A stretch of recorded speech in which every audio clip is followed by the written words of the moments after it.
కొరకు. ఈరోజు దేవుడు మనకు చేస్తున్న వాగ్దానం ఏమిటనగా కీర్తన గ్రంథము 91వ కీర్తన 8వ చరణం.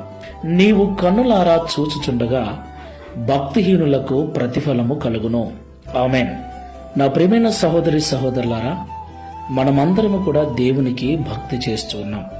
భక్తి మనలో ఎంత ఎక్కువగా ఉంటే దేవుని ద్వారా ఈ లోకములోను రాబోయే పరలోకంలోను అంత ప్రతిఫలము మనకు కలుగుతుంది.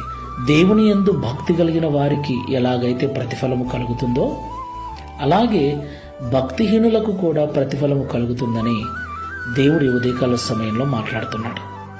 నా ప్రియమైన సహోదరి సహోదరులారా, ఈ లోకంలో బాధలు, కష్టాలు, కన్నీళ్లు, వేదనలు, ఇబ్బందులు అందరికీ ఉంటాయి. అయితే వారిలో ప్రత్యేకంగా దేవుని పిల్లలు అనబడిన వారికి, దేవుణ్ణి ఆరాధించే